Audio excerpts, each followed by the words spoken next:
Get ready for a whole new bowls game. This is Bowls3Five. We've ripped up the rulebook. There's power plays, shot clocks, fast games in under an hour every Tuesday and Wednesday night. Bowls like never before.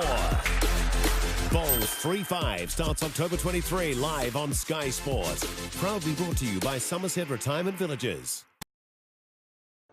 Good evening, we're here again at the Bowls3Five here at the Newland Bowling Club, and I've got with me, besides the crowd goes wild who are filming their show live behind us here, I've got the Royal Oak Rocket side with Robin Fisher, Martin Dixon and Michael Galloway. So Michael, I'll start with you. So first to tonight, of course, well, tonight you're playing Point Chev. Point Chev, and you had a win and a loss last week, and who you got tomorrow night?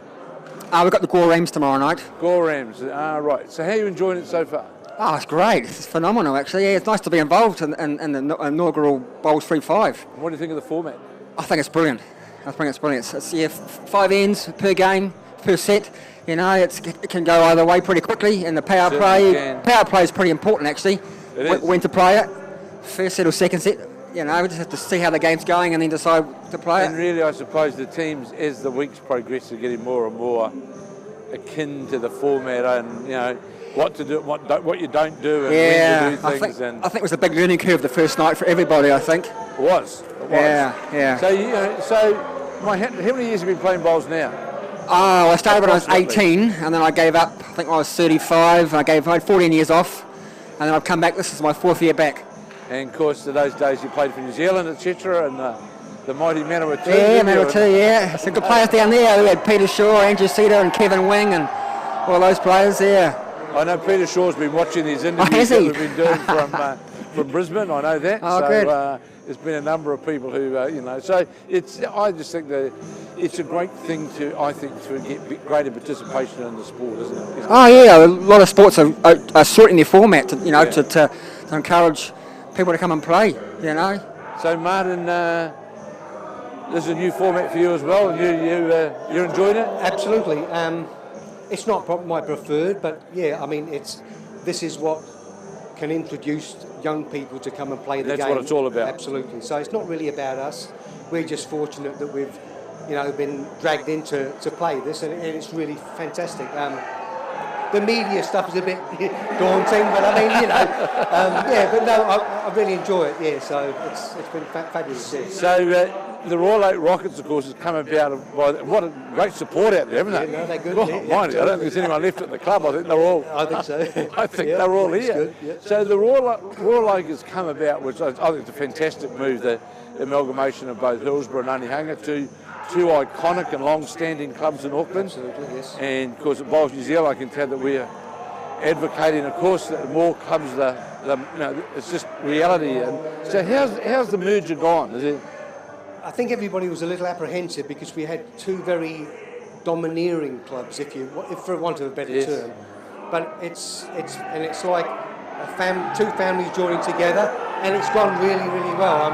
I think a lot of people are quite surprised by it, but I mean, we've had no aggro, and yeah, everybody seems to be really getting on board. So and there certainly seems to be a lot of activity at the club as well. There seems to be lots of events, midweek events. Well, it's basically 7 days a week. There, if it's not us playing, it's corporate stuff, and we have functions on there all the time as well. So things have certainly changed, haven't they? Massively, yeah. Massively. I worry a little bit about the greens, whether they'll stand up to the that's it, because they're only the two greens there, of course, now, and they. You've got to, Mike, from a greenkeeping point of view, you've got to.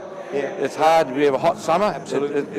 But of course, the plans, are there'll be an indoor complex. Well, the indoor, and that's going to be a huge boom as well for us. So, yeah, hopefully we can get the sods turned over and we get onto that. So, yeah, disappointing that Hillsborough didn't go through with the sale this time, but.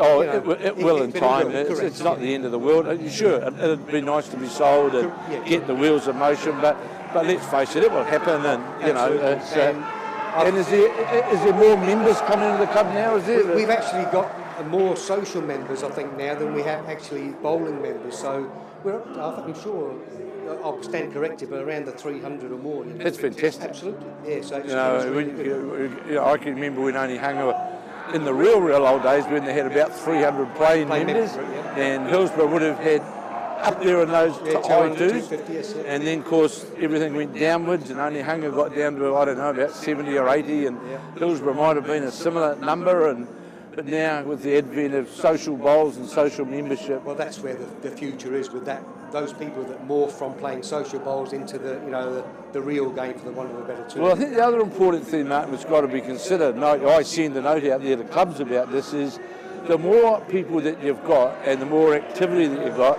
the greater your income is, and it means that you can hold your cost within the club.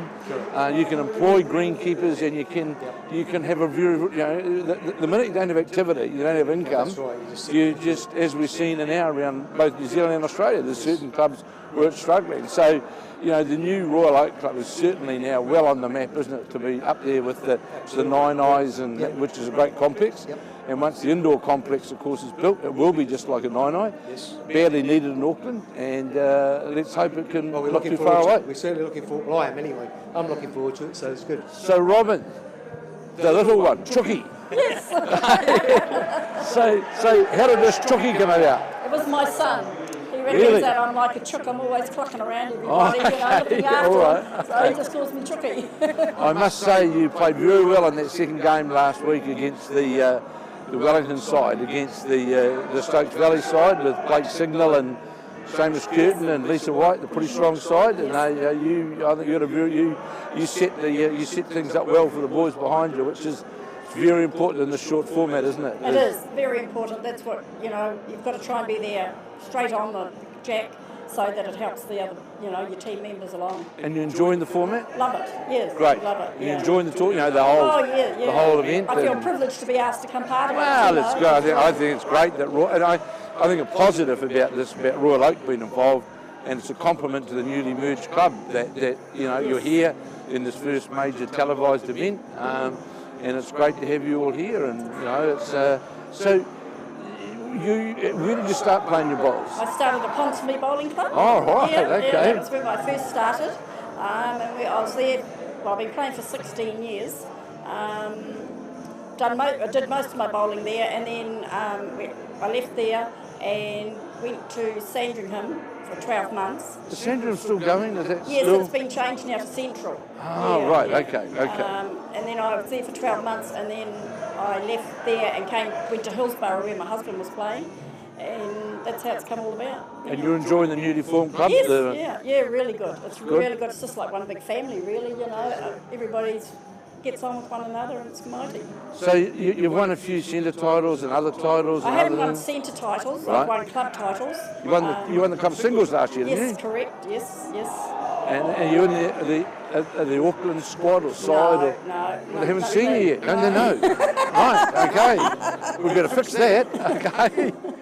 Yeah, I see the Auckland selector or presence here tonight. I better go and have a word to her and say, hey, have a look at this lady. No, I just enjoy my club bowls. Really Good. Yeah. So, Martin, what's your plans for this year? You playing in the Nationals or? Yeah, me and Mike are going to play pairs. I'll play the singles.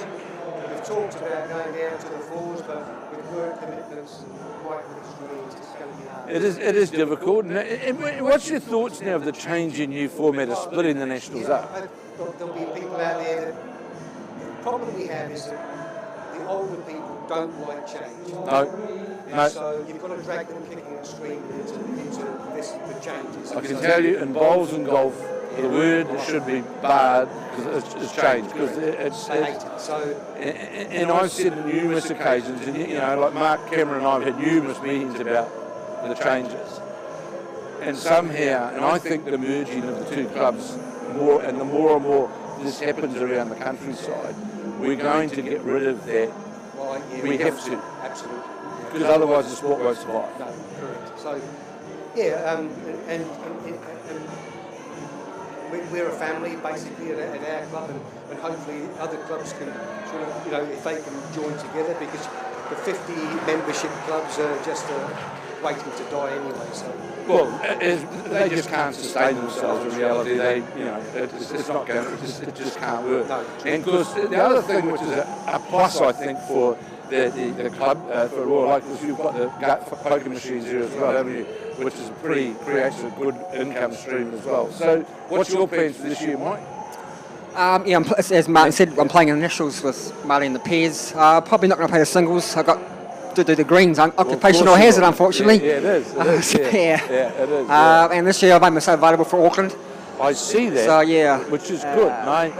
You know, I'll be right up front of it. I've been exceptionally disappointed with the whole Auckland representative scene the last. I'm not having a crack at anybody or any individual, but I just think the Auckland team the Auckland rep scene hasn't really stood up for what Auckland's all about, and I think it's pleasing now. You know, Thorny's back in the fold, and it's pleasing to see that a number of what I would call the players that should be there are there. Yeah. Well, the Interscene is in Auckland this year, so it's a little bit easier for me to do it instead of travelling out of town for 3 or 4 days in the middle of summer. It's just a bit hard for me. Yeah, that's right. They are here, aren't they? And Auckland had one event so far, haven't they? Played over the North Shore the other week. That's right. They got second. Yeah, I couldn't play that. I couldn't play that event. You didn't play in that particular game? No. Right. Okay. No. So you'll be playing the Interscene, obviously. Well, if I'm selected, yes, I will be playing for it. That's no problem. That's right. Yeah. That'll be. I see the manager's sitting over Gary's there. Yes, in a studious position, stroking the chin. They keep an eye on us. Yeah. So. 2 big games coming up over the next 2 nights, isn't it? And you know, you could get 2 W's over the next 2 nights, and you're certainly in a strong position going forward, isn't it? You know, it's, you know. That's the plan. Once again, in the short format, you never know. You only get 20 bowls. You see. Well, it's interesting. If you look at last week as an example, Martin, is one wouldn't have expected the Woodend Gore game possibly to go to a tiebreak. That's right. You know, and it was only, you know, that could have gone either way. And so in the shortened format, if you have one bad end or someone dominates on the power play, you're in all sorts of trouble, aren't you? You know, so you're right. You've got to get it right, aren't you? Well, that's it. And anything can happen, and you know, probably will over the next few weeks. So is there any plan? Is the team going to change around at all? Or the plan is this. So this was always the idea that us 3 would play it. So obviously, if somebody falls over, or somebody else does. But I think as well for this particular format, I think stability in the team is very important as well, isn't it? Yeah, I think so. You can't, if you've played 3 or 4 times together, and then you put somebody else in there in a crunch game. It's a challenge, isn't it? Yeah, well, you're not sure what you're going to get, you see, and because, as you say, you build a sort of a bond, and you know what you're doing. And that's right. You can't hear what anybody's saying there at the other end, so we just do everything on sign language. So, that's right. So, yeah. You know, well, thanks very much for your time, and all the best, and let's hope you get a couple more wins, because although I'm no longer a member, I've certainly got a soft spot to make sure to see the Royal Oak Rockets in this event, and certainly when it comes to the nuts are cracking at the finish, and the money's been dished out at the end. We hope so. That I hope it finds its way into the Royal Oak Rockets' pockets, but I can't say that too loud. Right. So thanks for your time, and all the best. Okay, thank you.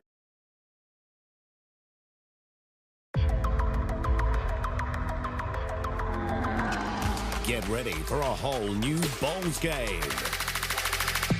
This is Bowls3Five. We've ripped up the rulebook. There's power plays, shot clocks, fast games in under an hour every Tuesday and Wednesday night. Bowls like never before. Bowls3Five starts October 23 live on Sky Sport. Proudly brought to you by Somerset Retirement Villages.